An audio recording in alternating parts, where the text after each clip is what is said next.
바로 도쿄 대공습이 시작된 것입니다. 폭격기들은 2시간 동안 도쿄에 소위탄 1,700여 톤을 퍼부었는데요.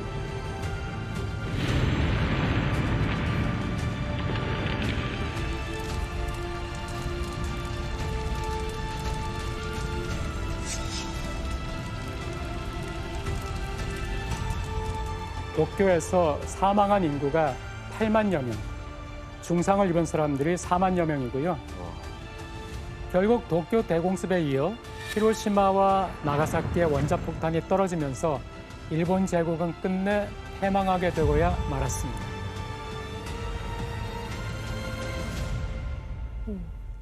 그리고 이제 태평양 전쟁에서 승리한 미군이 도쿄에 주둔하죠. 그러면서 패전국 일본에 대한 처리 정책을 세우기 시작합니다.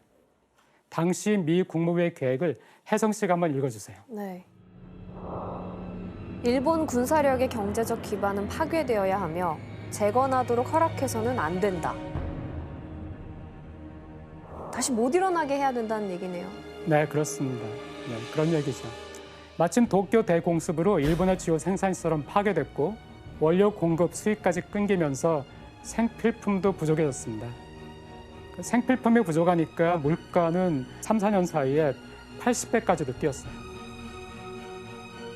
당시 이런 계획을 주도한 인물이 누구였을까?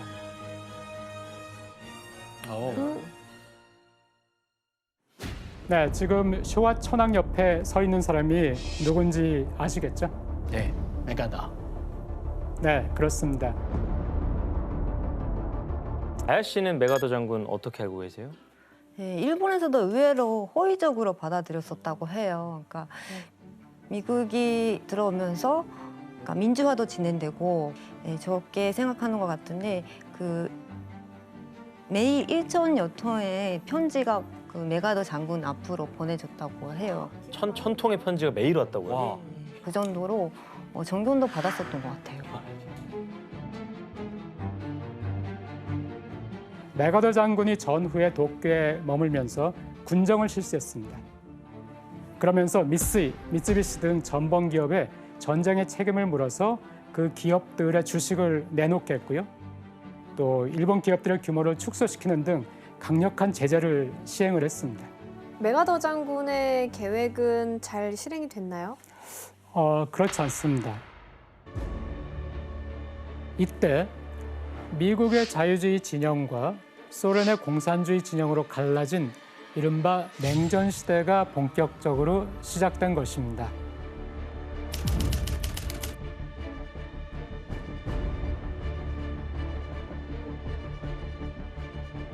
또 공산주의 진영에서는 소비엣 유니언, 소련을 중심으로 해서 동유럽까지 포함해서 또 하나의 축이 만들어졌고 미국이 여기에 대항해서 이제 자본주의 국가들의 연대를 추진한 것이죠. 네. 그래서 그러니까 미국으로서는 이 아시아에서 공산주의가 더 이상 확대되지 않도록 하는 것이 필요하겠다. 이런 생각을 하게 됐고 그때 바로 미국이 선택한 것이 일본입니다. 공산주의를 막을 수 있는 자본주의의 보루. 그래서 일본을 확실한 자본주의 체제의 일원으로 만들기 위해서 그동안 외면했던 일본 경제의 부흥을 지원하는 쪽으로 방침을 바꿉니다. 공장이 완전 풀 가동이었겠네요. 첫 번째 사진은 미군에게 주문받은 조명탄을 제조하는 일본 공장의 모습이고요. 두 번째는 정비장에서 일본의 기술자들이 미군 항공기를 수리하는 모습입니다. 일본의 산업 기반은 파괴가 됐지만 2차 세계대전 당시 전투기와 전차를 생산했던 미쓰비시 같은 일본 기업들의 기술력은 여전히 살아 있었으니까요. 한국 전쟁을 기점으로 해서 그 기업들이 다시 부활할 수 있게 됐습니다. 일본 경제를 얼마큼 도와준 건가요? 그 학자들의 추산에 의하면은 직접 효과, 간접 효과를 모두 포함했을 때 36억 달러 정도의 경제 효과가 있었다. 36억 달러 정도의 경제 효과가 있었다 하는데요. 이 1951년에 일본 정부의 예산이 22억 달러였습니다. 물론 1년 만의 경제 효과는 아니고요. 그 3년, 4년에 걸친 경제 효과가 그 정도가 될 것이다라고 학자들은 추산을 하고 있습니다. 그런데 전후에 쓰러진 일본 경제를 되살린 것은 한국 전쟁뿐만이 아니었습니다. 1951년에는 샌프란시스코에서 일본 경제가 새로운 전환점을 맞게 됩니다. 샌프란시스코? 샌프란시스코? 51년? 네. 모양 바르고 있네.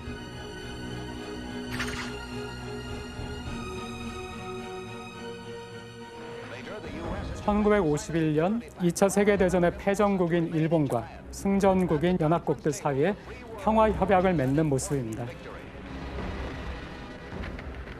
The signing of the Treaty of Peace this morning and the signing of the bilateral security agreement between the United States and Japan, from which I have just come, opened the door for Japan to enter the Committee of Nations.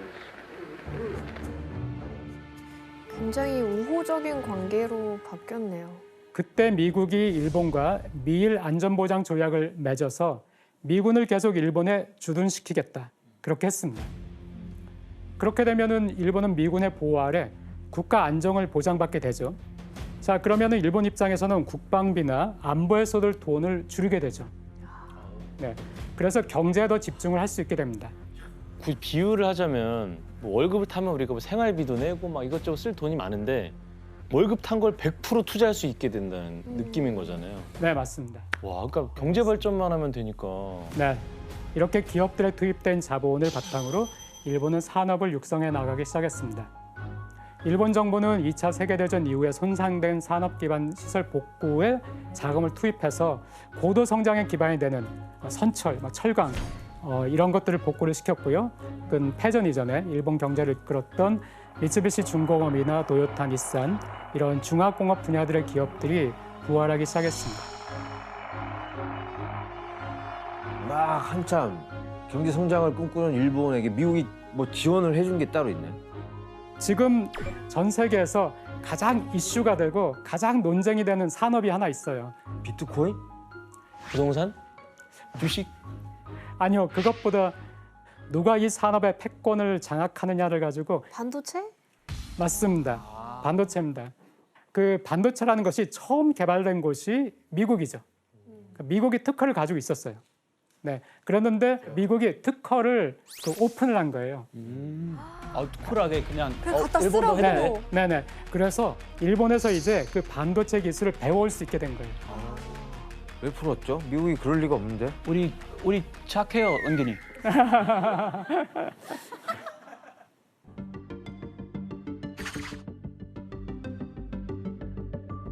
이렇게 미국의 반도체 기술을 도입한 일본 기업들이 첨단 전자제품을 만들어내면서 전자제품 산업 붐을 이끌어냈습니다. 미국에서 도입한 반도체 기술로 일본은 흑백 TV, 냉장고, 세탁기를 만들어 보급하기 시작했습니다. 그리고 그때는 일본의 그 엔화가 값이 쌌어요.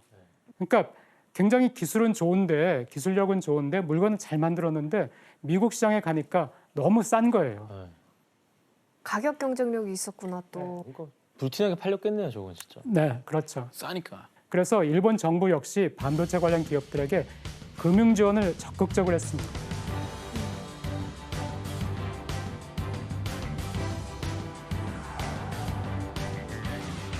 심지어 1964년에 일본이 세계 최초로 시속 200km를 달리는 초고속 열차 신칸센을 개통합니다.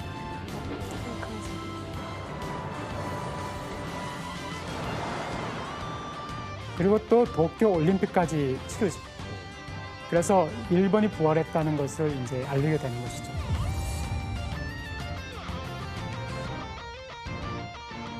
수출액을 보더라도 1960년과 65년의 수출을 비교하면은 그 5년 만에 수출액도 2배 이상으로 뛰었고요. 아, 네. 초고속 성장이네요. 초고속 성장을 했습니다. 아, 승승장구. 신칸센 같네요. 그렇죠. 네. 그래서 68년이 되면은 일본이 드디어 세계 그 경제 규모에서 2위가 돼요. 와. 하지만 1990년 새해가 되자마자 주식은 곤두박질 치기 시작했습니다.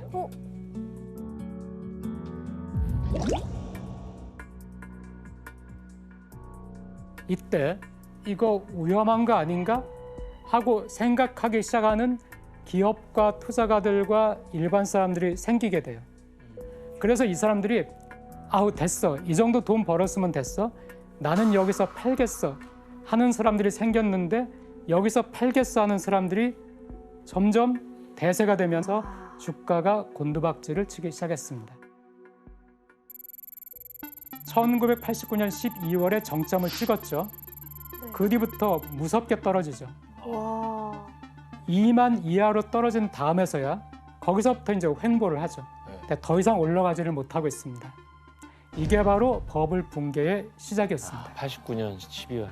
근데 이게 진짜 그냥 나 팔아야지 하는 사람들이 많아지는 이런 심리 때문에 이렇게 갑자기 무너질 수도 있는 거예요. 네, 그렇습니다. 주변 상황에서 계속 오른다 하면은 오를 것 같으니까 사게 돼요. 맞아요.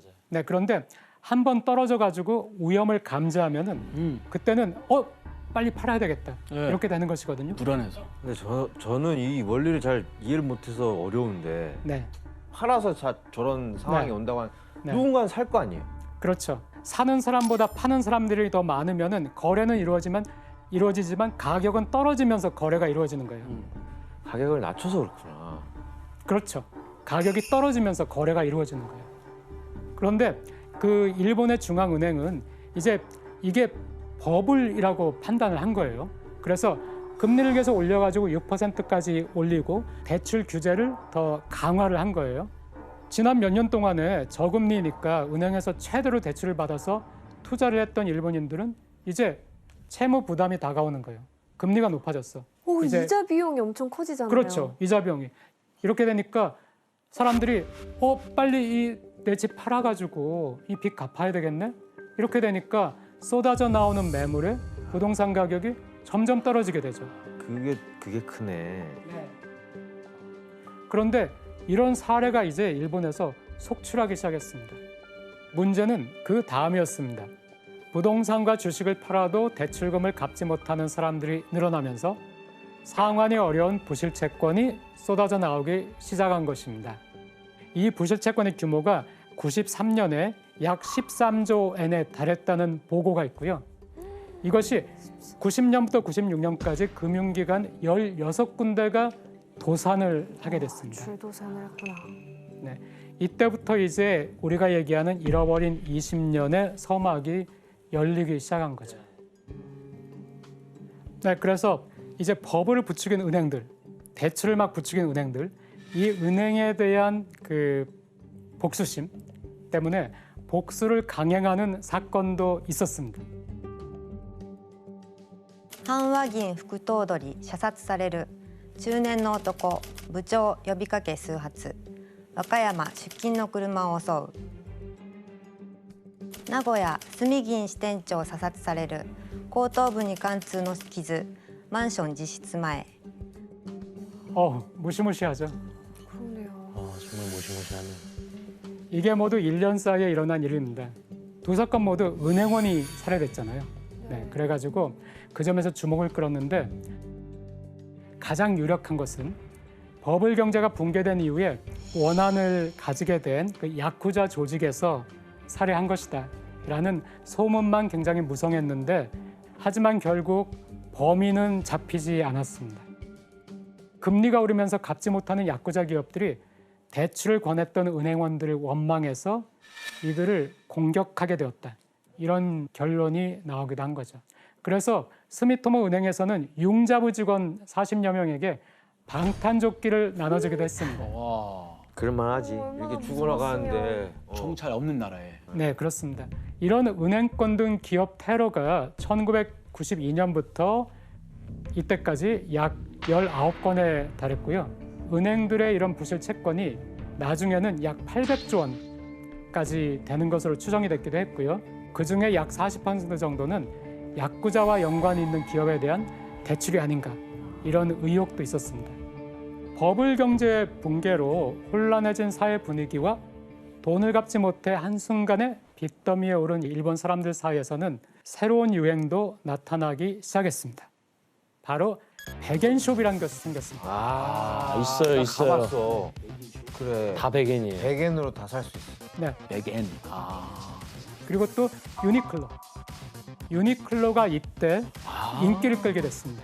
왜냐하면 저렴한 가격에 좋은 옷을 공급한다는 것이 유니클로였거든요. 이렇게 버블 경제가 무너지니까 일본은 뭐 순식간에 또 수렁에 빠지게 됐고요. 금리가 아까 6%까지 올라갔다고 했죠. 일본 정부가 놀란 거예요. 일본 은행이. 이거 너무 올렸구나. 지금 이게 큰 문제가 되네. 해가지고 이번에는 또다시 3년 만에 계속 내려가지고 1.75%까지 또 내렸어요.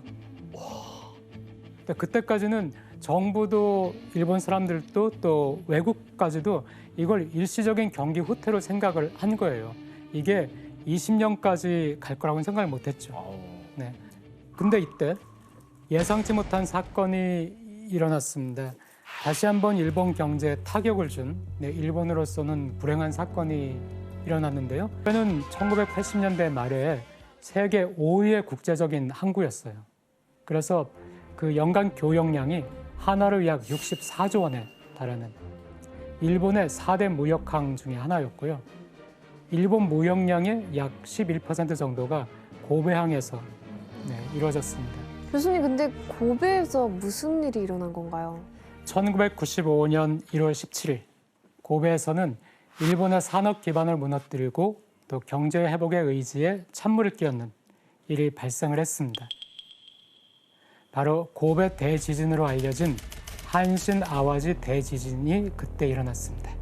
대지진이 있어.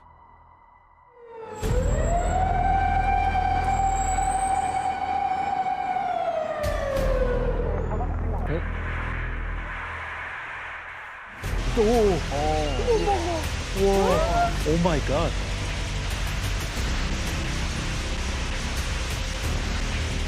오, 7.3을 저 정도면 새벽에.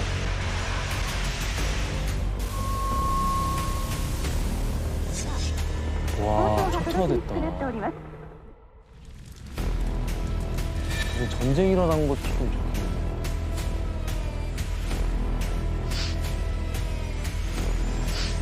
아, 저 사진 많이 봤어요. 물 저게 사진이 진짜 많이 신경 썼어요.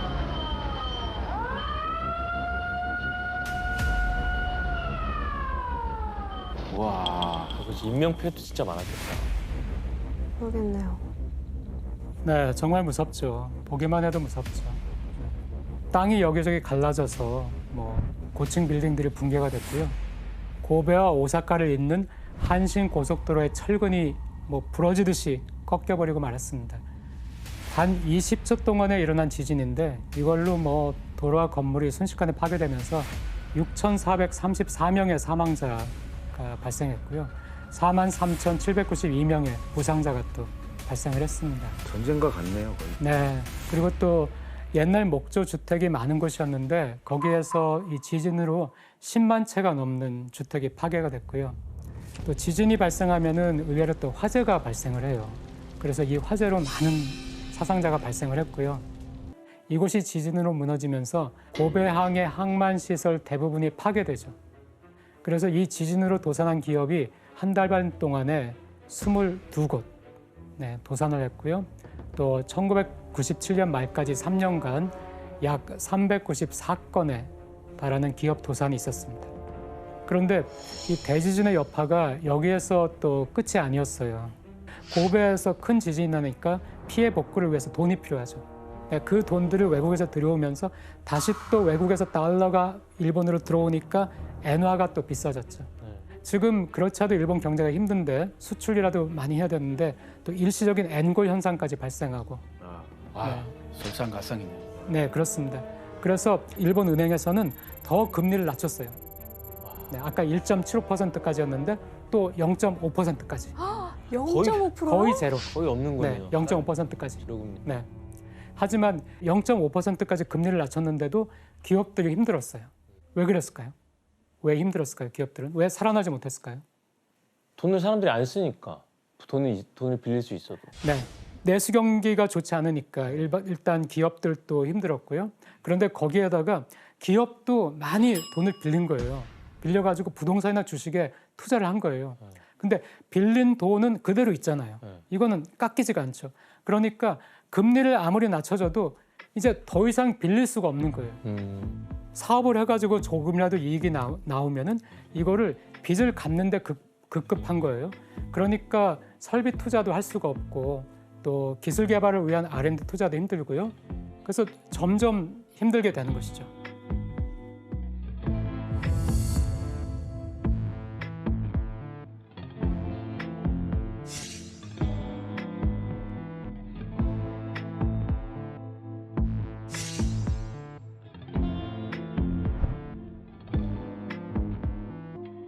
그리고 또 한신 아오지 대지진 2년 후에는 또 다른 위기가 왔는데요.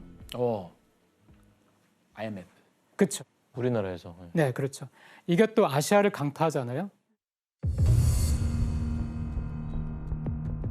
홍콩 증시 폭락 등 동남아 금융 위기의 파문으로 다시 흔들리고 있습니다. 외국인 투자자들이 연일 주식을 내다 팔면서 주가가 곤두박질 치고 있습니다. 단 10분 만에 20포인트 가까이 떨어진 주가는 개장과 동시에 폭락하고 있습니다. 실제로 외국인들은 우리 증시에서 지난달 3천억 원어치의 주식을 판 데 이어 이달 들어서도 오늘까지 5,800억 원어치를 팔았습니다. 태국으로부터 시작된 홍화 위기가 필리핀과 인도네시아 아시아를 강타한 그 외환 위기가 발생하니까 이것도 역시 일본 기업들에게 안 좋은 일이죠. 가장 충격적인 소식은 일본 4대 증권사 중 하나인 야마이치 증권이 폐업을 결정합니다. 証券の一角を占めていた山一証券は事実上倒産し、100年の歴史の幕を閉じることになります。私らが悪いんです。社員は悪くございません。一人でも二人でも皆さんが力を貸していただいて再就職できるように。짜증배요.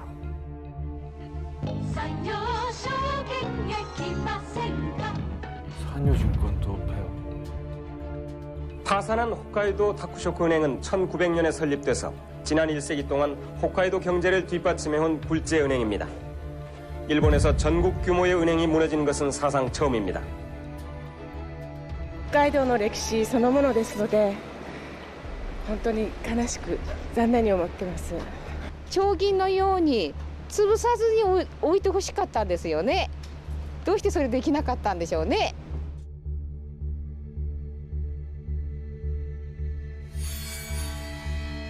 절망적인. 그 회견이 한국에서도 굉장히 화제가 됐었어요. 이 은행은 대출을 회수하지 못하게 되니까 그 대출을 갚지 못하는 기업들에게 또다시 돈을 빌려줘요. 아이고. 왜냐하면은 이 기업이 완전히 망해버리면은 아예 완전히 못 갚는 거예요. 그러니까 신랄 같은 희망을 가지고 이제 죽어가는 기업들에게 대출을 해주니까 점점 그 부실 채권의 규모는 커지는 거예요. 그러니까 이것들이 점점점 커지니까 견디지 못한 그 금융권이 98년과 99년 이 두 해에 89개.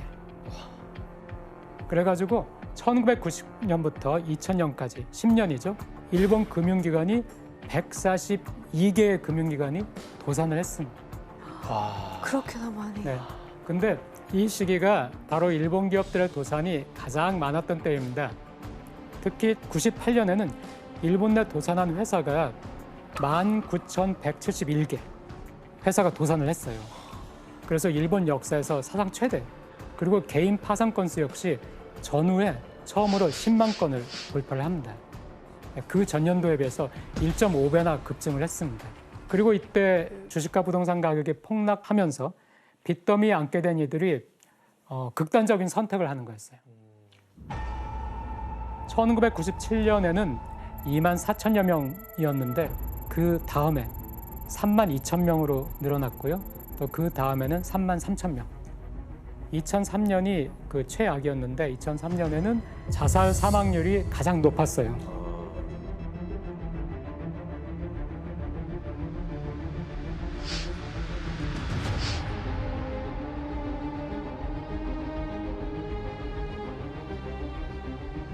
우리 그 아빠가 일본 회사에서 일하셨거든요. 그래서 거기 동료들한테 듣기로는 전철 타면서 그 갑자기 안내 방송 뭐 은행이 중단되었으니 인명 피해 때문에 네. 잠깐 뭐 기다려 주세요 얘기하더라고요. 투신 지하철에. 그런데 문제가 이것뿐만이 아니었습니다. 혼란해진 사회 분위기 속에서 일본 소녀들의 원조 교제 문제까지 그 사회 전면에 드러나기 시작을 했습니다. 네, 그 당시에는 최신형 그 휴대폰이라든가 명품 가방 이런 것이 많이 유행을 했죠. 그 버블계 영향으로 그 유행이 남아 있었어요. 그러니까 그런 것 때문에 원조 교제까지 미디어를 많이 장식하던 때이기도 했습니다. 당시 일본은 경기 침체가 계속되면서 새로운 문제점들이 또 나타나고 있었습니다. 우리는 태어나서 계속 물가가 오르는 세계에 살고 있습니다. 근데 이때 일본에서는 물가가 떨어지는 거예요. 아, 그럼 기업들이 타격이 크겠네요. 그렇죠. 그래서 투자를 안 하게 되니까 일본 기업들의 경쟁력이 떨어지는 거예요. 하지만은 이때 또 미국에서는 그 당시를 생각해 보세요. 90년대. 미국에서는 새로운 IT 기업, 마이크로소프트, 뭐 애플, 아마존, 그렇죠. 이것들이 막 이제 크고 있었죠. 소니는 삼성과 LG가 시장을 잠식해 나가는데 계속 적자만 낸 거예요. TV 부문에서 소니가요. 이렇게 수익이 점점 감소하니까 기업의 생산도 고용도 위축될 수밖에 없죠. 그리고 직장인들은 고용이 불안하니까 다시 또 지갑을 닫게 되죠. 또 아시아 외환위기가 터질 때쯤 그때부터 청년층의 인구가 감소합니다. 이 인구가 가장 소비를 하는 인구거든요. 그러니까 내수 시장은 더 줄어드는 거예요. 바로 저성장 저물가의 디플레이션 시대가 시작이 된 겁니다. 일본 정부는 이 문제를 해결하기 위해서 금리를 이제는 제로 수준까지 낮춰요. 네, 제로 수준까지 낮춰가지고 기업이나 개인이 좀 돈을 빌려가지고 쓰도록 유도를 하려고 했습니다. 그래서 버블 붕괴 후에 일본의 만성적인 경제 문제가 된 이 디플레이션을 잡기 위해서 2001년에 용감하게 나선 사람이 있었습니다.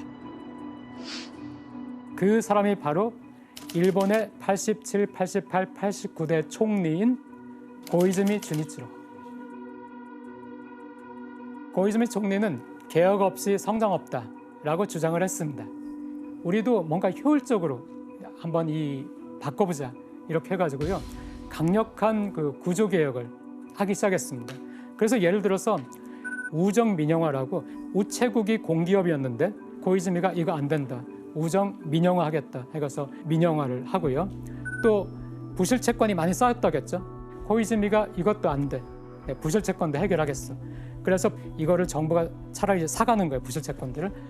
그리고 대출도 이제 죽어가는 기업에 더 이상 대출은 안 돼. 이런 식으로. 또 일본 은행이 세계 최초로 2001년에 양적 완화라는 걸 시작해요. 아.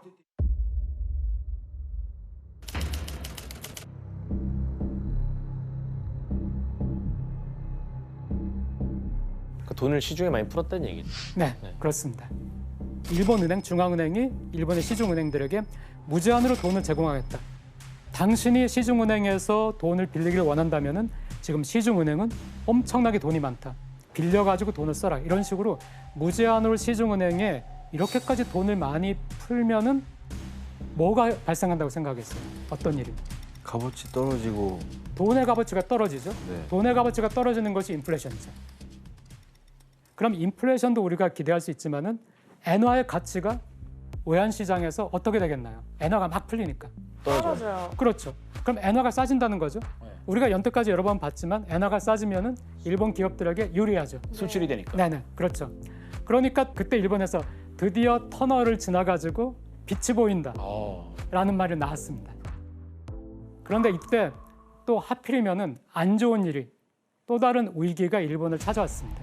또 자연재해 같은 거요? 이번에는 2008년 9월에 서프라임 모기지. 네. 미국에 있던. 네. 리만 브라더스가 파산하면서 이게 전 세계에 충격을 주는 서프라임 몰기지 크라이시스라고 하는 바로 그 전 세계적인 위기가 터진 거예요. 좀 회복할 만하니까 전 세계적인 경제 위기가 다시 왔네요. 네, 그렇습니다. 자, 그런데 전 세계가 지금 또 불황이 닥친 거예요. 2009년부터.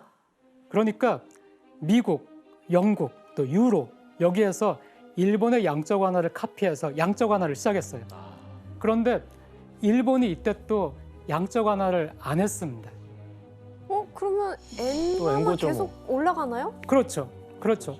일본의 엔화 가치가 뭐 마구마구 오른 거예요. 그러니까 일본 기업들은 너무 힘들죠. 지금 엔화 값이 너무 수출이 안 비싸니까. 되니까. 그런데다가 도요타 같은 경우에는 그때 또 리콜 사태가 미국에서 있었어요. 그 리콜. 네. 그래서 도요타도 그때 영업이익이 적자를 내게 됐고요. 先日来トヨタ車の品質や安全性に関しまして多くの皆様にご迷惑をおかけしまたご心配をおかけしましたことに対しこの場をお借りしまして改めてお詫び申し上げます。 그런데 여기서 끝난 것이 아니라 그 고베 지진처럼 또 2011년도에는 그 일본 지진 관측 역사상 가장 거대한 강도의 지진이 일어났습니다.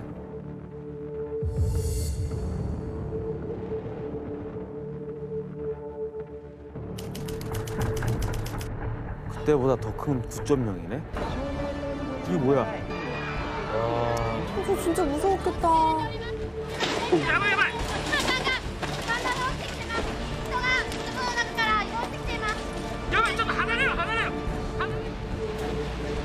와우.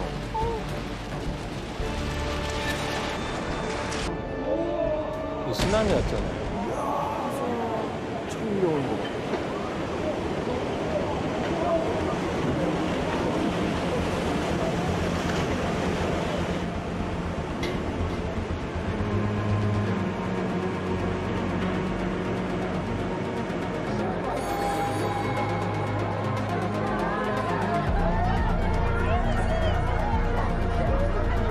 고쳐 굉장히 보래.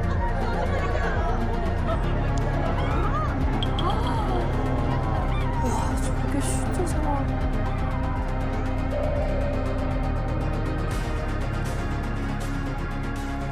거대한 쓰나미 동반하면서 뭐 하루아침에 마을 전체가 사라지는 이런 일이 있었고요.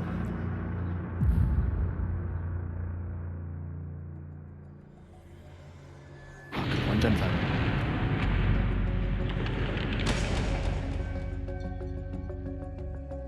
그 후쿠시마에 있는 원전기 1, 2, 3, 4호기에서 폭발 사고까지 발생하죠. 저건 진짜 재앙이죠. 그렇죠. 네. 최근 일이라서 기억이 많이 나요. 대학교 1학년 때 일본 여행 가려고 딱 했다가 저 때 원전 폭발하고 그래서 다 취소하고 그랬었거든요. 네. 저는 그 당시 아사히신문에 있어서 피해 지역도 취재하러 다녔었는데 이건 뭐 나라가 망하는 거 아닌가 싶을 정도로 정말 그렇게 생각 들었을 것 같아요. 네. 그러니까 일본 사회가 뭐 그때 굉장히 큰 충격을 받았습니다. 그러면 이제 그 타격은 어느 정도 되는 거죠? 이 불황에서? 특히 이 지진으로 전력시설, 뭐 철도, 도로, 뭐 이런 주요 기관 시설이 파괴되면서 물류 운송도 차질을 빚게 된 거예요.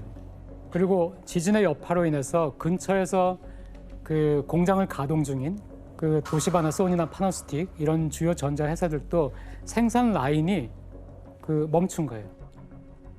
지금 지진이 발생했으니까 복구를 해야 되잖아요. 일본 정부의 재정 부담 그리고 일본 정부가 지고 있는 빚이 더 늘어나게 되고요. 그래서 그 2011년 말 기준으로 하면은 뭐 OECD 34개국 중에서 국가 부채 비율이라는 것이 뭐 압도적인 1위가 됐고요. 그래서 일본의 국가 신용 등급이 하락하는 일까지 뭐 생겼고요. 일본 경제가 또다시 이때 주저앉죠. 실업률 막 높아지고 기업 도산하고 이러니까 사람들이 또다시 지갑을 열지 않고 사지를 않는 거예요. 그러니까 또 물가도 떨어지는 거예요. 다시 디플레이션이 와버린 거예요. 뭔가가 또 필요하다. 그런데 이때 일본의 경제를 되살리겠다면서 나선이가 있었습니다. 바로 일본의 전 총리인 아베 신조. 였습니다. 아베 총리는 무제한으로 돈을 공급해 디플레이션을 잡겠다는 아베노믹스라는 경제 정책을 발표한 것이죠. 그냥 진짜 말 그대로 제한이 없는 양적 완화인 거예요? 네, 우리가 내세우는 GDP 성장률 2%, 물가 상승률 2% 이게 안 되는 이상에는 우리는 더 간다라고 했으니까 그런 의미에서는 무제한이 맞습니다. 계속. 네, 고이즈미 총리 때보다 5배 이상 그렇게 더 강력한 양적 완화를 했습니다. 효과가 있었을까요? 어느 정도? 어느 정도? 대규모 양적 완화를 통해 일본 경제를 되살리겠다는 아베의 의도는 어느 정도는 성공을 했습니다. 취업률도 좋아지고 기업의 영업이익도 좋아지고 실적도 좋아지고 인플레이션도 어느 정도 발생을 하고 많이 좋아졌는데 이때부터 그 일본은 다른 나라와 좀 다른 게 보이는 거예요.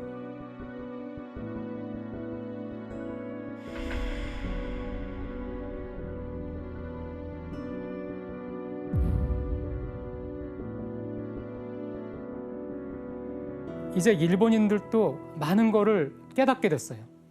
일본이 90년대 중반부터 젊은이의 인구가 줄기 시작했다겠죠. 굉장히 나이가 많은 나라가 된 거예요. 고령화. 그리고 2012년 정도부터 인구 자체가 줄기 시작했어요.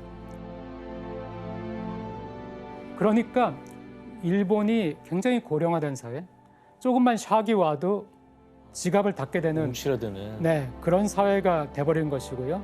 그다음에 또 우리가 뭐가 문제일까? 지난 잃어버린 20년, 1990년, 91년 버블이 붕괴되고 2009년 그 리만 샥이 있을 때까지 2011년 동일본 대지진이 있을 때까지 그 20년 동안 우리는 그 20년 동안을 거의 성장을 못했는데 그 20년 동안에 우리는 무엇을 놓쳤을까 하는 것을 일본 사람들도 당연히 생각을 하게 되겠죠. 어떻게 하면 고용을 안정시킬까? 어떻게 하면 임금을 안정시킬까? 우리는 왜 이렇게 출산율이 떨어졌을까? 이런 것들을 익히면서 이 마지막 10년 동안은 일본이 많은 것을 정리하게 돼요. 일본이 정리한 이것들이 우리에게도 문제가 되는 것이거든요. 일본이 정리한 거.